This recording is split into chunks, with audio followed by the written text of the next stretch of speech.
너희 소돔의 관원들아 여호와의 말씀을 들을지어다. 너희 고모라의 백성아 우리 하나님의 법에 귀를 기울일지어다.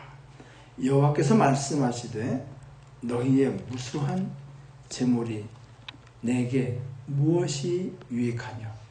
나는 순양의 번제와 살진 짐승의 기름에 배불렀고 나는 수송아지나 어린 양이나 순년소의 피를 기뻐하지 아니하노라.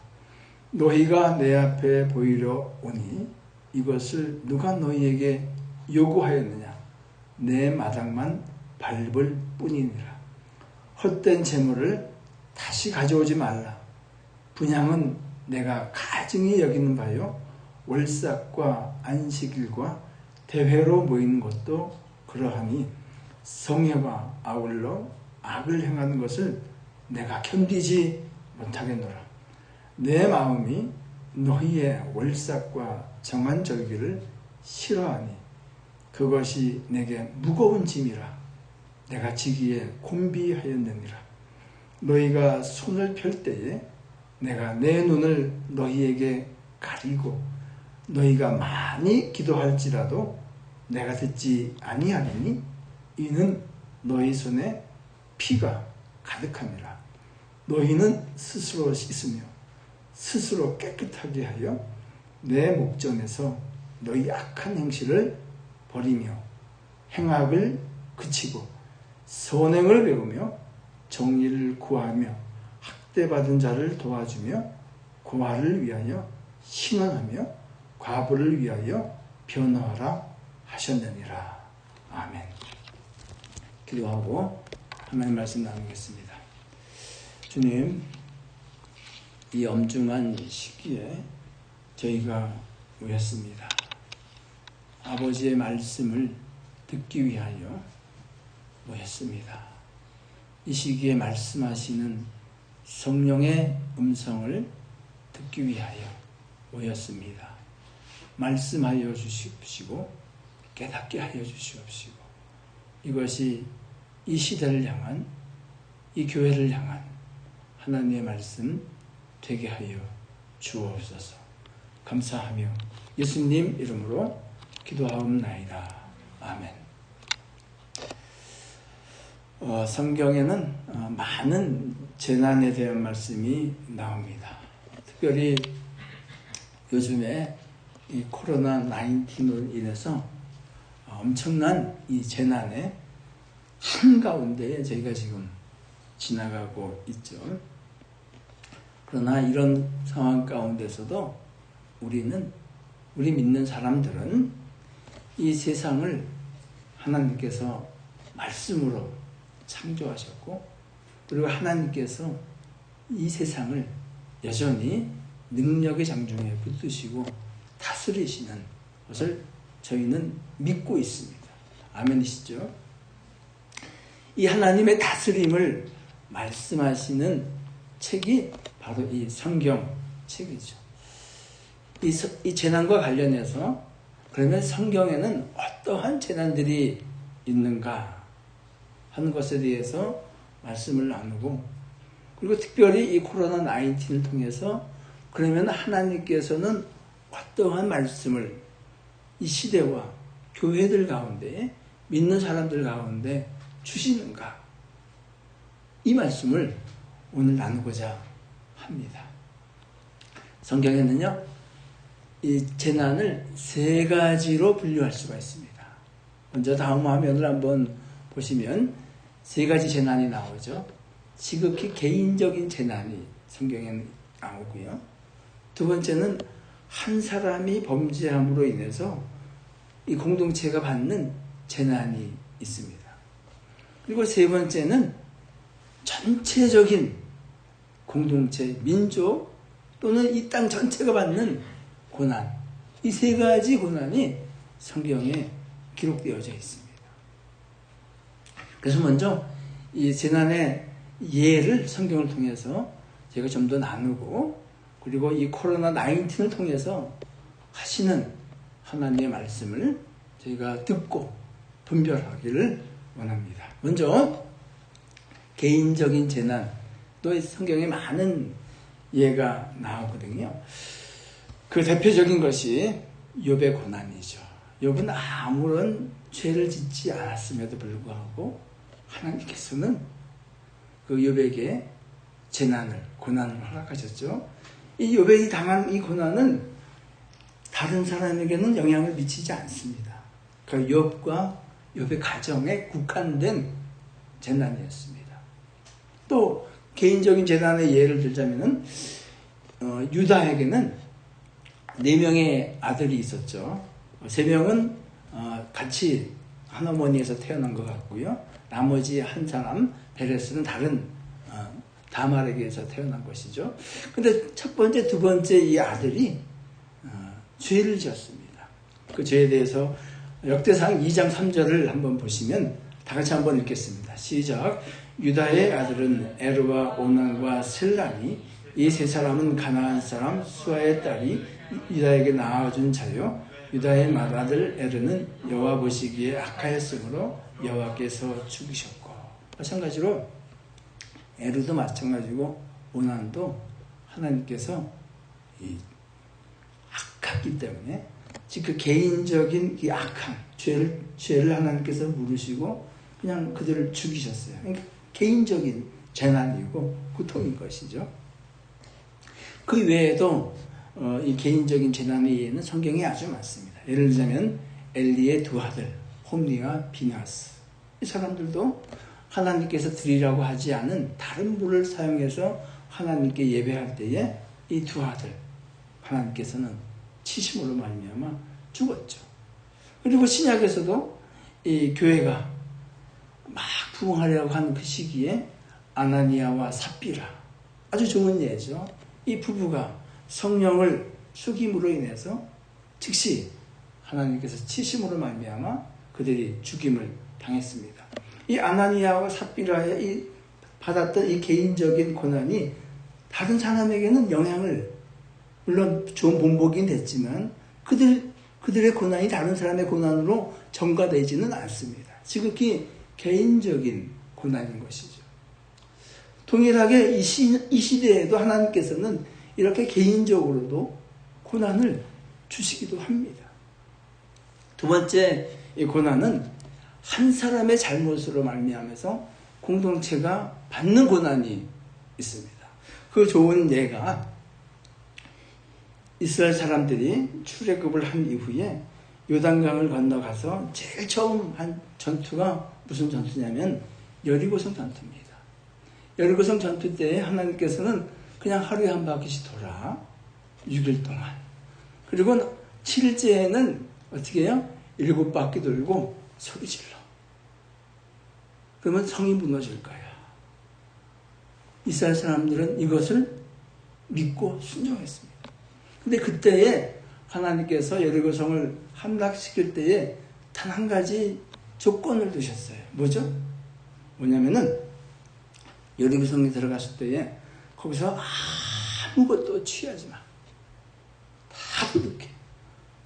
아무것도 실오라기 하나라도 거기서 가져오지 말라고 하셨어요. 왜 그러셨을까? 물론 다른 전투에서는 하나님께서 전리품을 취하라고 하신 경우도 많이 있거든요. 근데 여리고성 전투에서는 단 실오라기 하나도, 지금으로 얘기하면 원 펜이 1센트 하나도 거기서 취하지 말라고 하셨어요. 여러분은 왜 그랬다고 생각하세요? 하나님께서 그들을 숨기시려고 그러셨던 것 같아요? 아니에요. 하나님께서는 이스라엘 백성들을 너무 잘 아시기 때문에, 동일하게 우리를 너무 잘 아시기 때문에 그런 조건을 두신 것이죠. 이스라엘 백성들은 40년 동안에요, 그 40년 광야 생활을 한번 생각해 보세요. 그들이 뭘 가졌겠어요? 40년 동안 진짜 옷 한 벌 입지 않았겠어요? 40년 동안 뭐 변변한 신발이 있었겠어요? 40년 동안 변변한 세간살이가 있었겠냐고요. 근데 여리고성에 들어갔을 때 그들은 눈이 휘둥그레졌을 겁니다. 이야, 세상에 이런 게 다 있구나. 만약에 하나님께서 그걸 취하도록 두셨다 그러면 어떻게 됐을까요? 그들은요, 이 가나안 전투에 임하기도 전에요, 이 물질적인 부패로 인해서 타락했을 겁니다. 그래서 하나님께서는 그들을 너무나 잘 아시기 때문에 실오라기 하나라도, 단 1센트라도 거기서 거치지 마, 이렇게 말씀하셨는데 어긴 사람이 있었죠. 누구죠? 아간이죠. 아간. 이 아간 한 사람이 범죄함으로 인해서 공동체에 영향을 미칩니다. 뭐죠? 그 다음 이 아이상 전투에서 대패를 하게 되죠. 한 사람의 범죄로 인해서 공동체 전체가 고난을 당하는, 재난을 받는 아주 좋은 예가 아니겠습니까? 또 다른 예도 있지요. 한 사람 잘못을 통해서 공동체 전체가 고난받는 것이, 우리가 지난 시간에도 나눴듯이 다윗의 인구조사입니다. 다윗이 인구조사를 할 때에 이 옆에 있던 사람 중에서 누구 있었냐면은 요압 장군이 있었어요. 몇 년 전에 설교도 한번 했지만 요압에 대해서, 이 요압은요 처세술의 달인이에요.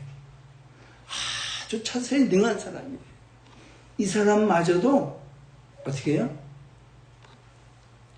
왕이시여 그런 일 하지 마십시오 하고 권했어요.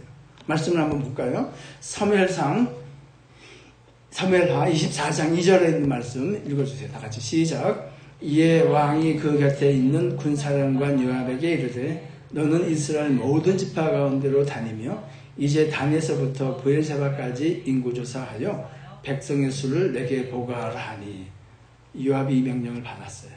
뭐라고 대답했을까요? 이어지는 3절 말씀 다 같이 읽어주세요. 시작. 요압이 왕께 아뢰되 이 백성이 얼마든지 왕의 하나님 여호와께서 100배나 더하게 하사 내 주 왕의 눈으로 보게 하시기를 원하나이다. 그런데 내 주 왕은 어찌하여 이런 일을 기뻐하시나이까 하되, 왜 이런 일을 하냐고.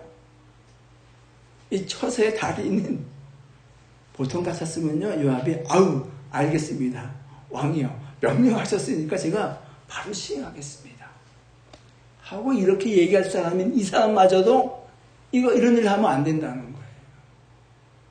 다윗이 했습니까? 안 했습니까? 했죠.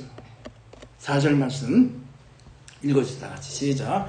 왕의 명령이 요압과 군대 사령관들을 재촉한지라. 요압과 사령관들이 이스라엘 인구 조사하려고 왕 앞에서 물러나 결국은 죄를 지었죠.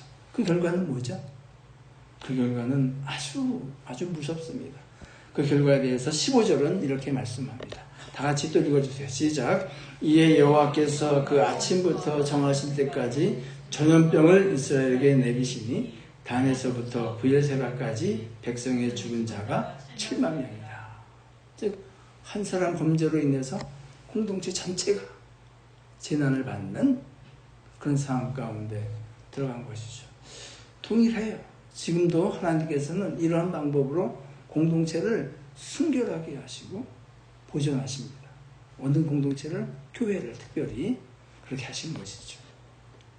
근데 오늘 좀 우리가 집중해서 주의해서 보아야 될 이 재난의 종류는 세 번째입니다. 이 세 번째는 전체적으로 당하는 고난이에요.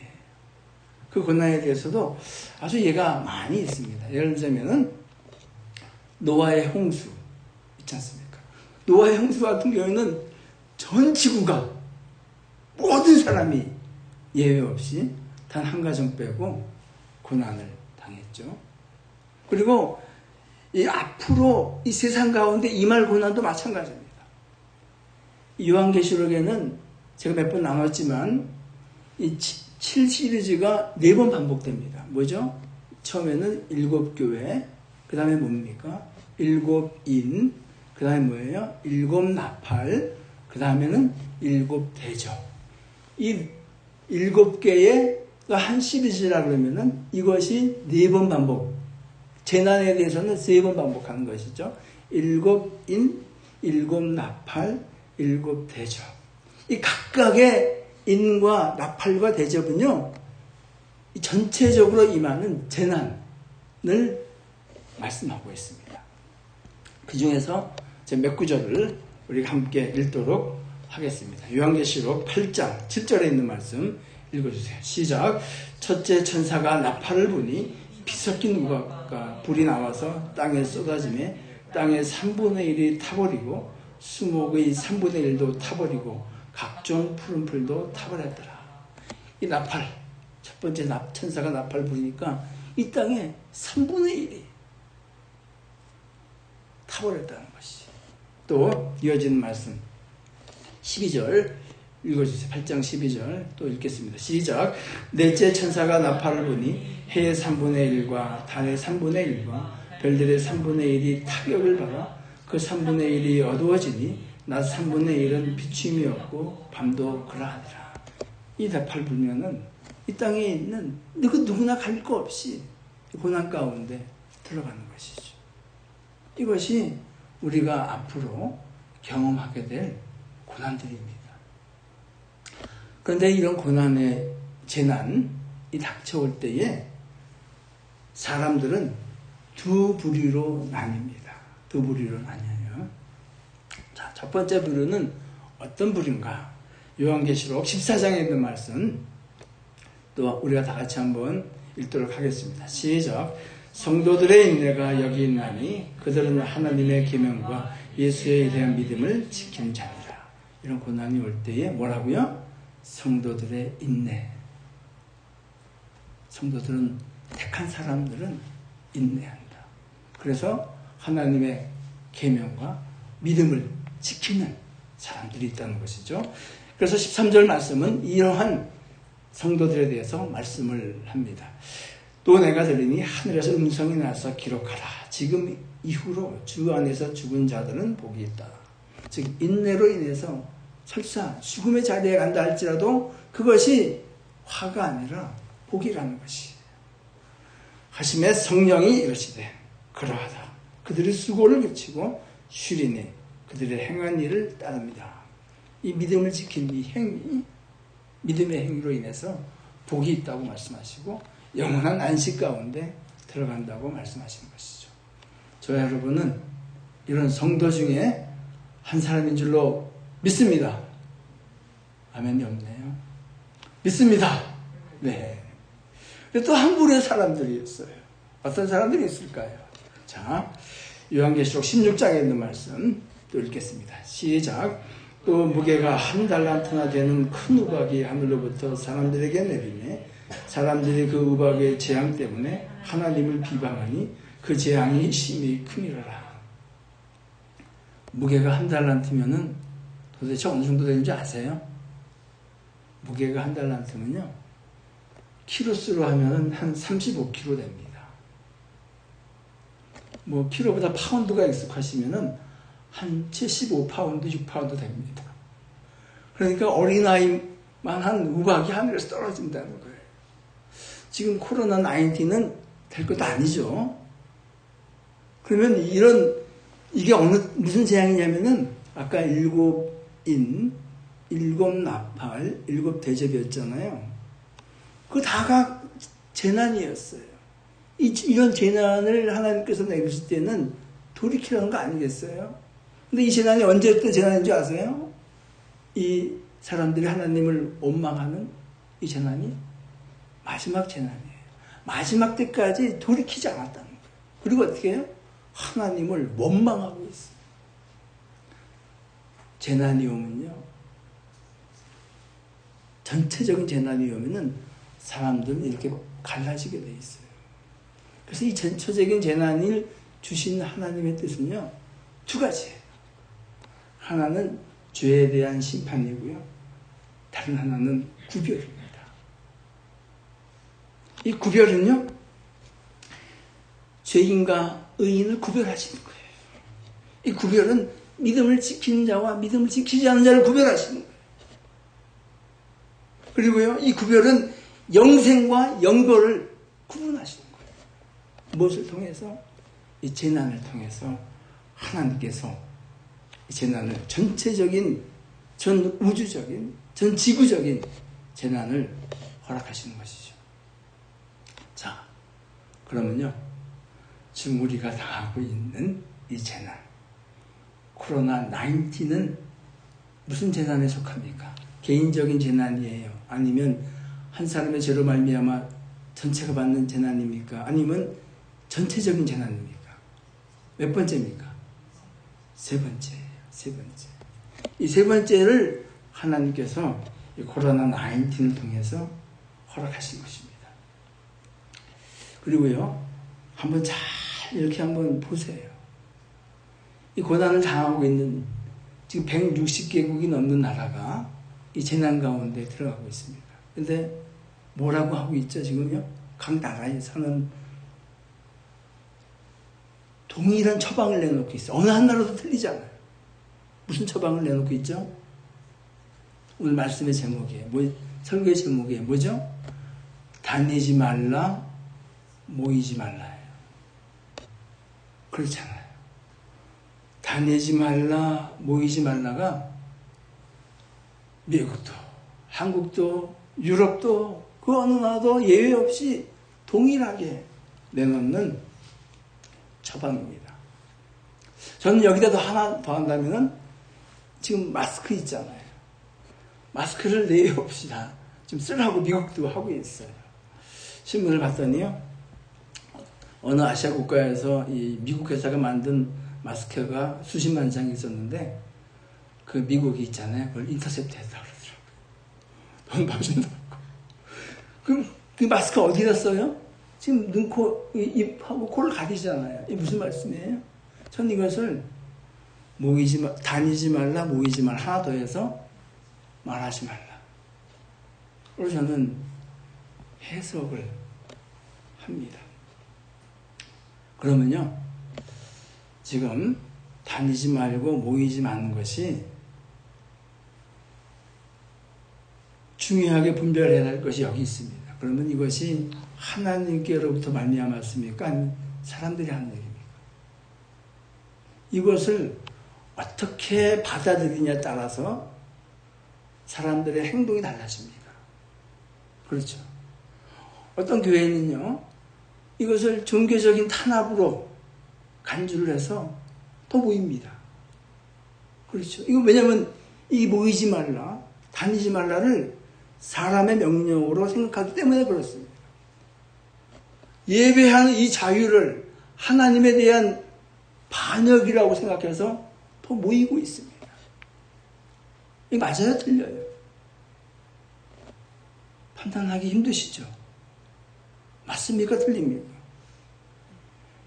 잘 분별하고 판단을 해야 됩니다. 저는요, 이 모이지 말라, 다니지 말라, 모이지 말라가 하나님께서 주시는 두 가지 메시지가 있습니다. 첫 번째는 세상에 주는 메시지고, 두 번째는 교회에 주는 메시지입니다. 이 두 가지 메시지가 여기에 있습니다. 먼저 우리가 판단해야 할 것은, 그러면 다니지 말고 모이지 말라는 것이 누구로부터 말미암았는가, 이것의 오리진, 진실성에 대해서 우리가 먼저 분별을 해야 됩니다. 자, 성경에는요, 하나님께서는 먼저 이것을 아셔야 돼요. 하나님께서는 불가능이 있습니까? 없습니까? 있어요? 없어요? 하나님께서는 뭐든지 하실 수 있는 전능하신 분이에요. 그죠? 야훼 사바오트, 전능하신 하나님이에요. 능력의 하나님이에요. 성경에는요, 하나님께서 일하시는 방식에 대해서 많이 나타나 있는데, 그 중에서 하나님께서는요, 이방의 왕인 느부갓네살을 내 종이라고 하셨습니다. 그리고 고레스를 향해서도 하나님께서는 그 이방의 왕 고레스를 통해서도 일하셨습니다. 그리고요, 하나님께서는 이방의 그 무당 발람을 하나님의 백성을 저주하라고 불렀지만 그를 통해서 하나님의 백성을 축복하셨습니다. 그리고 하나님께서는요, 이방 여인 룻을 통해서 예수 그리스도의 계보를 이루셨습니다. 그리고 하나님께서는요, 기생 라합을 통해서 멸시받는, 아무도 신경 쓰지 않는 그 기생 라합을 통해서도 하나님께서는 일하셨어요. 그렇다면은 지금 단 한 나라도 예외 없이 다니지 말고 모이지 말라 하는 이 말씀을 어떻게 받아들였을까요? 저는 하나님의 뜻하심이 아니면은, 하나님께서 허락하지 않으셨다면은 이런 다니지 말고 모이지 말라는 명령이 나올 수 없다고 생각했어요. 이것은 하나님께로부터 말미암았어요. 왜 그랬을까요? 사람들이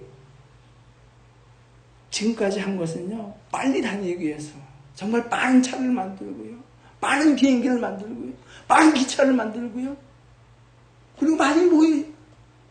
그래서 뭘 했어요?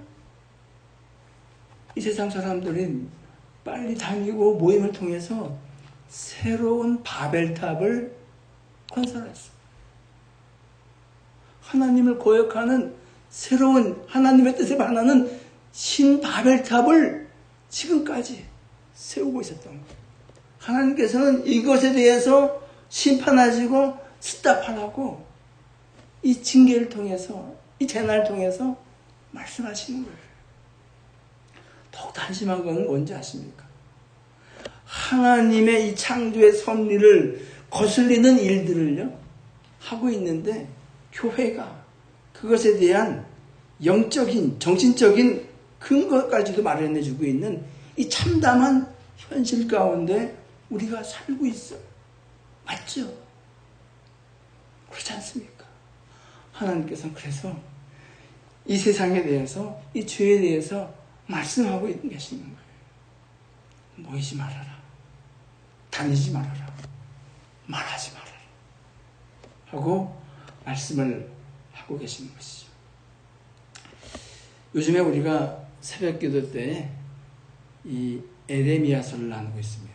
이 에레미야서를 나누다 보니까 아주 지금 시대와 시적절한 딱 맞아떨어지는 구절이 하나 있어요. 에레미야 40장에 있는 말씀을 다 같이 한번 읽어주세요. 시작. 사병관 느부사라단이 예루살렘과 유다의 포로를 바벨론으로 옮기는 중에 예루살렘도 잡혀 사슬로 결박되어 가다가 라마에서 풀려난 후에 말씀이 여호와께로부터 에레미야에게 임하니라. 에레미야도 바벨론으로 잡혀갔는데 잠시 풀렸는데 하나님의 말씀이 에레미야에게 임한대요. 근데 이 40장을 잘 읽어보면요, 그 전까지는, 아니 이후에도 하나님께서는 에레미야에게 직접 말씀하세요. 그리고 내 말을 백성들에게 전하라고 하세요. 근데 여기서는 어떻게 말씀하신 줄 아세요? 이 사령관 느부사라단, 이 사람은 누구예요? 이방의 장군이에요. 하나님을 이 사람이 믿는다는 그 어떤 조그만 실마리도 없어요. 오히려 하나님의 백성을 섬멸하고 포로로 잡아가는데 앞장선 사람이에요. 이 사람에게 하나님의 말씀이 임한 거예요. 누구에게 얘기하라고요? 에레미야에게 얘기하라고. 도저히 받아들일 수 없는 시츄에이션이에요. 이어지는 2절과 3절 말씀 한번 읽겠습니다. 다 같이 읽어주세요. 시작. 사령관이 에레미야를 불러다가 이르되 내 하나님 여호와께서 이곳에 재난을 선포하시더니 여호와께서 그가 말씀하신 대로 행하셨으니 이는 너희가 여호와께 범죄하고 그의 목소리에 순종하지 아니하였으므로 이제 이루어졌도다. 이 일이 너희에게 임한 것이니라. 이방의 왕, 하나님을 전혀 믿지 않는 이방의 장군을 통해서 하나님의 거룩한 종에게 말씀하고 있어요. 이런 일이 있을 수 있는 겁니까? 바뀌어도 완전히 바뀐 거예요. 근데요, 더 이해할 수 없는 것은 에레미야가 이렇게 말하는 느부사라단의 말에 대해서 어떻게 합니까?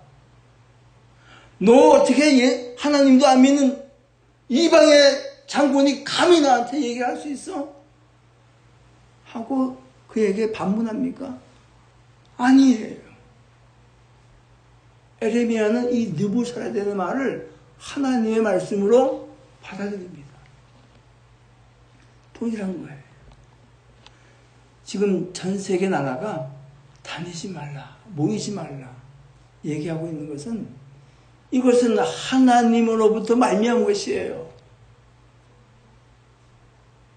왜요? 그들이 빨리 다니고 모이면 모일수록 하나님을 향하여 대항하고 반역한 이 죄를 하나님께서는 묻고 계시는 거예요. 세상에 향해서. 우리가 좀 더 주의해서 봐야 할 것은, 그러면 하나님께서는 이 교회에 대해서는, 하나님의 백성에 대해서는 이 재난을 통해서 무엇을 말씀하고 계시는가 하는 부분이죠. 그 말씀이 오늘 본문의 말씀이에요. 자, 오늘 본문의 말씀을 한번 읽도록 하겠습니다. 10절 말씀 다 같이 한번 읽어주세요. 다 같이 시작. 너희 소돔의 관원들아 여호와의 말씀을 들을지어다. 너희 고모라의 백성아 우리 하나님의 법에 귀를 기울일지어다. 여기 너희 소돔의 관원들, 고모라의 백성 이렇게 부르고 있습니다. 진짜 하나님께서 소돔의 관원, 진짜 소돔, 진짜 고모라 백성에게 하시는 말씀이에요? 아니에요. 이거 누구한테 하시는 말씀이냐면 유다의 관원과 제사장과 서기관과 유다 백성에게 하는 말씀이에요. 너희가 바로 소돔의 백성이고 고모라의 관원이라는 거예요. 하나님께서는 하나님의 백성을 향해서 너희가 바로 소돔과 고모라는 거예요. 왜 그랬을까요? 저는 여러분도 한번 아시는 대로요. 지금 이 교회는요, 우리가 지금 살고 있는 이 현재 시대의 교회는요, 이 교회사 쪽으로 봤을 때 20세기 중반 이후로는요, 가장 폐역한 교회 시대입니다. 한번 보세요. 이렇게 폐역한 적이 없었어요. 하나님께서는 이 교회를 향해서, 유다 백성들을 향해서 소돔이고 고모라라고 말씀하신 것처럼 저는 동일하게 교회를 향해서 너희가 소돔이고 너희가 고모라라고 말씀하시고 계신 줄로 믿습니다. 그러면 이 유다 사람들이요, 예배를 안 드리고 열심히 없었느냐? 그렇지 않아요. 이 유다 사람들이 드린 예배와 제사는요, 우리의 것을 능가합니다. 열심은 우리보다 훨씬 능가해요. 이어지는 10절과 11절 12절 말씀 읽어주세요. 다 같이 시작. 여호와께서 말씀하시되 무수한 재물이 내게 무엇이 유익하냐? 나는 순양의 번제와 살찐 짐승의 기름에 배불렀고 나는 수송아지나 어린 양이나 순염소의 피에 기뻐하지 아니하노라. 너희가 내 앞에 보이러 오니 이것을 누가 너희에게 요구하였느냐? 내 마당만 밟을 뿐이니라. 이 사람들이 예배하러 올 때 정말 엄청난 재물을 가지고 하나님께 나와서 예배합니다.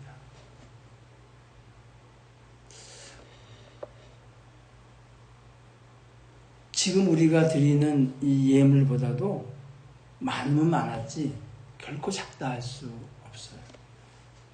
근데 하나님께서는 뭐라고 했어요? 야, 그게 나한테 뭐가 유익하냐? 내가 기뻐하지 않는다고 말씀하세요. 왜요? 왜요? 너희들이 와서 예배하는 것은 마당만 밟을 뿐이라는 거예요. 그건 뭐죠?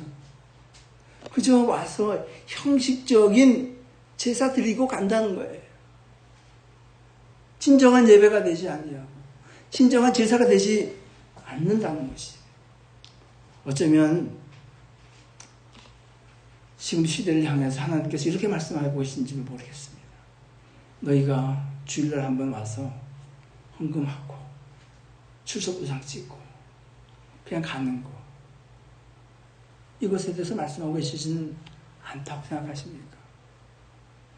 그래서 하나님께서는 이런 예배에 대해서, 이런 예물에 대해서는 안 받겠다는 거예요. 기뻐하지 않는다고 말씀하시는 것입니다. 이어지는 말씀을 더 보겠습니다. 13절, 14절 다 같이 시작. 헛된 재물을 다시 가져오지 말라. 분양은 내가 가증히 여기는 바요 월삭과 안식일과 대여로 모이는 것도 그러하니 성애와 아울러 악을 행하는 것을 내가 견디지 못하겠노라. 내 마음이 너희의 월삭과 정한 열기를 싫어하니 그것이 내게 무거운 짐이라 내가 지기에 곤비하였느라. 하나님이요 모이지 말라는 거 아니에요. 이게 다 누가 정하신 거냐면은 하나님이 정하신 거예요. 그럼에도 불구하고 이렇게 마당만 밟는 형식적으로 참여하는 그 제사 내가 못 받겠다는 거예요. 이 유다 사람들이 얼마나 예배와 제사에 대해서 열심히 남달랐냐면요. 저 갈릴리에서 6월절 되면요. 예루살렘까지 며칠에 걸쳐서 걸어와요. 우리 그런 정성 없잖아요. 그리고 이 사람들은 엄청난 재물을 가지고 그리고 모임도요. 여기 보세요. 월삭과 안식일과 대회 많이 모였어요. 그리고 예배했어요. 제사 드렸어요. 그럼에도 불구하고 하나님 뭐라 그러시냐? 나 견디지 못하겠다. 내가 너무 무겁다. 말씀하세요. 뭐예요? 모이지 말라는 거예요. 아예 그렇게 모일 바에는 모이지 말라는 거예요. 통일하죠. 지금 교회가 10명 이상 모이면 어떻게 해요? 세상에서 어떻게 합니까? 손가락질 당하고요. 모이지 못하게 하는 거예요. 뭐가 달라요? 그런데요, 이 상황 가운데에서 깨달아야 하는데 교회들은 어떻게 하고 있는지 아세요? 정말 분별이 없어요. 하나님이 견디지 못하겠다 그러고 무거워서 힘들다고 말씀하시는데도 통일해요. 주일날 와서 예배 드리고 갑니다. 그걸 하나님께서는 마당만 밟고 지나가는 거라고 하세요.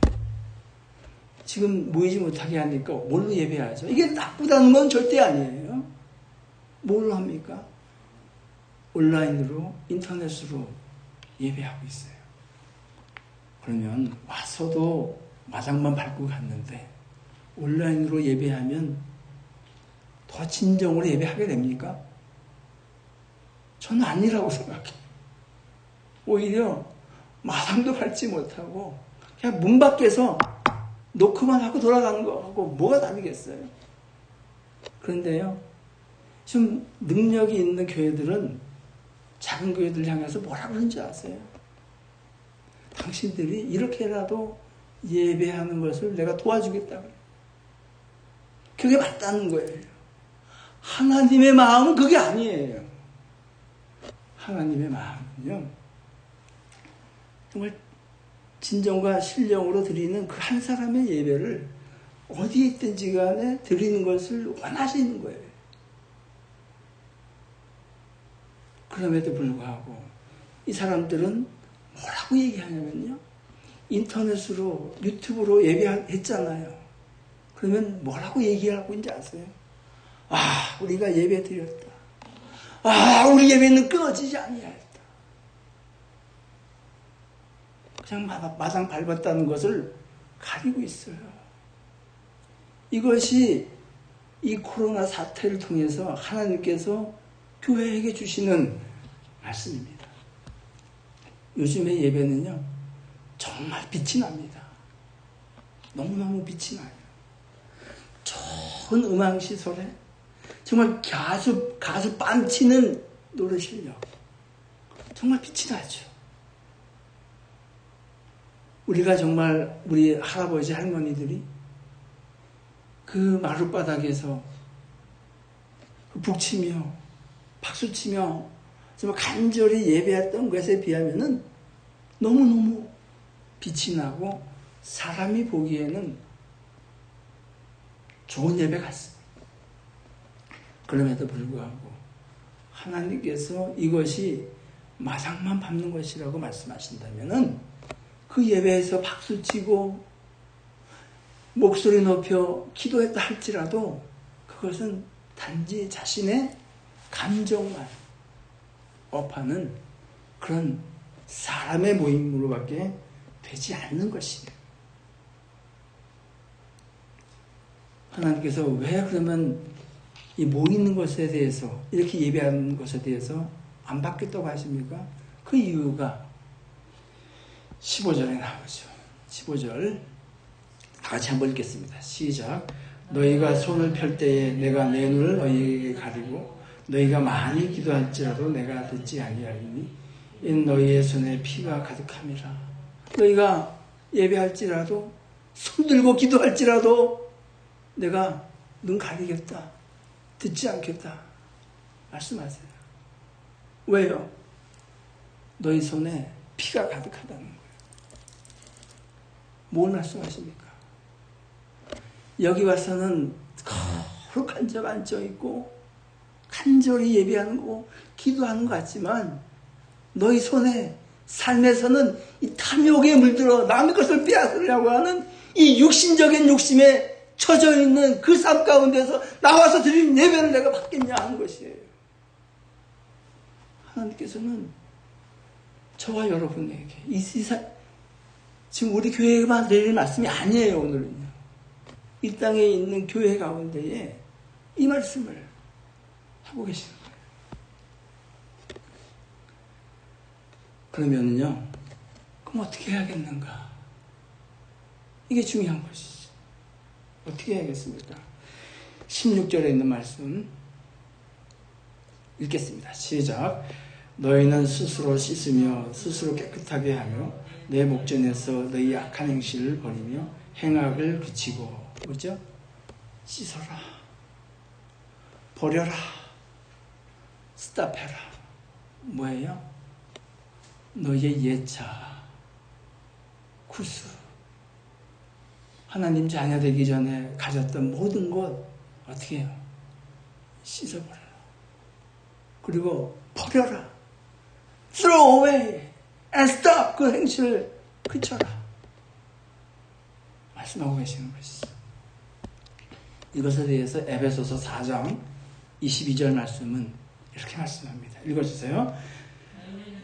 욕심을 따라 썩어져가는 구습을 따르는 옛사람을 벗어버리고, 옛사람, 구습, 씻고 버리고 그치라는 거예요. 그 다음에 17절 말씀 또 읽겠습니다. 시작.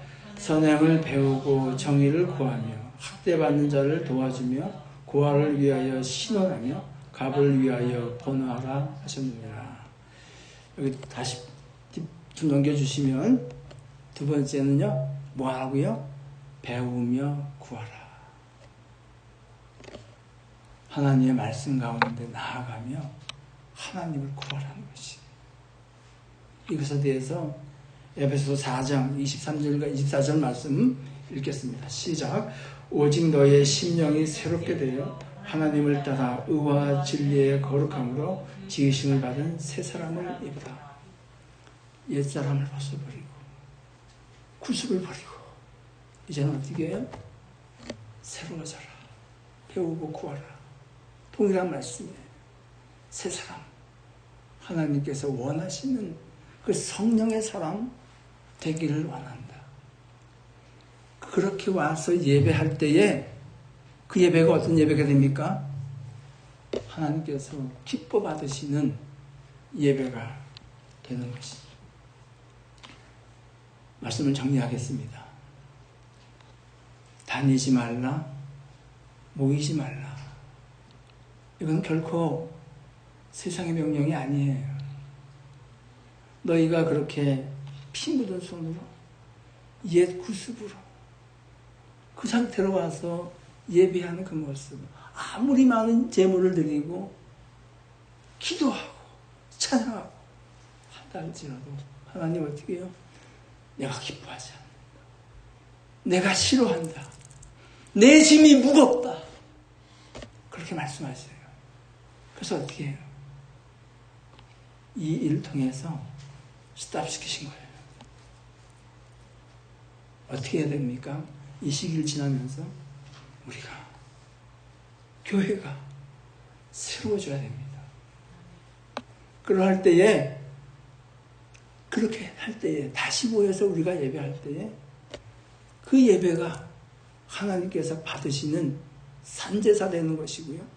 그 공동체가 예수 그리스도의 다스림이 통치가 있는 교회가 되는 것이고, 그 공동체를, 그 사람을 하나님께서 이 마지막 때에 사용하신 겁니다. 요즘의 교회는요, 다 똑같아요. 뭐가 똑같은지 아세요? 사람 모으는데 혈안이 돼 있어요. 그거는 큰 교회나 작은 교회나 똑같아요. 대표 기도할 때 뭘 하고 하세요? 빈자리 채워달라 그러잖아요. 교회 개척을 하잖아요. 제일 목표가 뭐예요? 사람 많이 모으는 거예요. 하나님 말씀하세요. 그렇게 드리는 예배, 제사에 안 받겠다고. 그치라고. 스탑하라고. 사람 많이 모이는 것이 중요한 것이 아니라 변화된 사람들이 손에 피 묻히지 않은 깨끗한 사람들이 모여서 드리는 이 예배를 하나님께서 받으시고 교회가 그렇게 새로워지기를 이 코로나 19을 통해서 하나님께서 말씀하고 계시는 것입니다. 기도하시겠습니다. 이 시간 기도하실 때에 정말 이 어려운 시기를 통해서 하나님께서는 나에게, 교회에, 세상에게 무엇을 말씀하고 계시는지 우리가 분별하기를 원합니다.